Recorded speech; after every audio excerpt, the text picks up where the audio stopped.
আজও ঢাকায় সকাল থেকে অঝোর ধারায় বৃষ্টি ঝরছে। টানা ভারী বর্ষণে বিভিন্ন স্থানে সৃষ্টি হয় তীব্র জলাবদ্ধতা, ফলে বিপর্যয়ের মুখে পড়েছে নগর জীবন। সবচেয়ে বেশি সমস্যায় পড়েছেন খেটে খাওয়া ও অফিসগামী মানুষজন।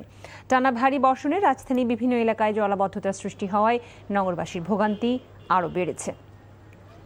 আবহাওয়া অফিস জানিয়েছে, গত ২৭ ঘন্টায় ঢাকায় ১১০ মিলিমিটার বৃষ্টিপাত রেকর্ড করা হয়েছে, যা অতি ভারী বৃষ্টিপাত হিসেবে বিবেচিত।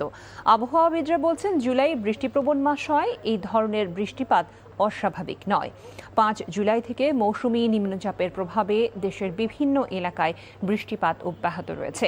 আজ বিকেলের পর বৃষ্টির তীব্রতা কিছুটা কমলেও আগামী ১৬ জুলাই থেকে আবারও বৃষ্টিপাত বাড়তে পারে।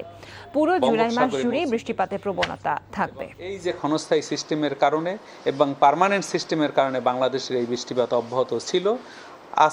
আজকের পর থেকে এই বৃষ্টিপাত ১৩ তারিখ বিকেলের পর থেকে বৃষ্টিপাতের তীব্রতা কিছুটা কমে যাবে। ১৪ তারিখ ১৫ তারিখ পর্যন্ত বৃষ্টিপাতের তীব্রতা সারা বাংলাদেশে একটু কমে যাবে, কিন্তু ১৫ তারিখের পর মৌসুমী বায়ু আবার নতুন করে সক্রিয়তা বৃদ্ধি পাবে। সুতরাং ১৬ তারিখ থেকে বৃষ্টিপাতের তীব্রতা আবার আস্তে আস্তে করে বৃদ্ধি পাওয়ার কিন্তু সম্ভাবনা রয়েছে। এই মুহূর্তে রাজধানী গুলশান শাহজাদপুর এলাকায় আছেন সহকর্মী নাহিদ প্রিন্স। আমরা সরাসরি চলে যাচ্ছি নাহিদের কাছে। নাহিদ, ধারাবাহিকভাবেই আসলে বৃষ্টিপাত হচ্ছে, আজকের বৃষ্টিপাতের কি খবর আপনার কাছে আছে?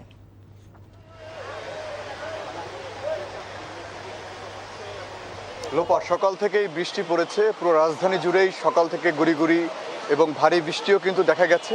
তবে শাহজাদপুর এলাকায় যেটি দেখা গেছে সেটি হলো রাস্তা ভাঙন।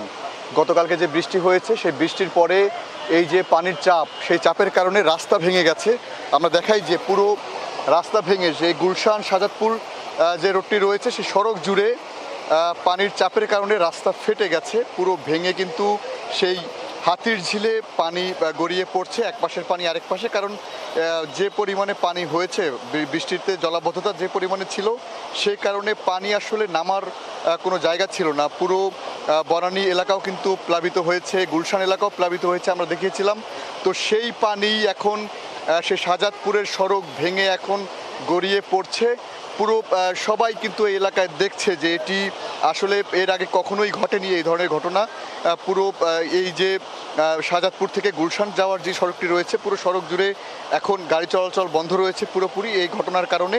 মানুষজন দেখছে এই ঘটনাটি, কারণ এরকম পুরো পানির জোয়ার সেটি কিন্তু এর আগে কখনোই দেখা যায়নি। পুরো এই বৃষ্টির যে জলাবদ্ধতা সেটি ঢাকা শহরবাসীর জন্য খুবই একটি পরিচিত বিষয়, কিন্তু এই রাস্তা ভেঙে পানি নামার বিষয়টি সেটি কিন্তু এর আগে কখনোই দেখা যায়নি। তো এটি ঘটেছে পুরো রাত জুড়েই, এখানে রাস্তা ভেঙে ভেঙে পানি গড়িয়ে পড়ছে হাতির ঝিলে, সেই সড়ক ভেঙে যাচ্ছে, মানুষজন দেখছে আসলে মূলত এই সেই কাহিনী। আসলে এই ছিল আমার কাছে সবশেষ। লোপা, দর্শক, আমরা দেখছিলাম ঢাকায় বৃষ্টি পরবর্তী যে পরিস্থিতি, সেটি দেখছিলাম আমরা গুলশান এলাকা থেকে।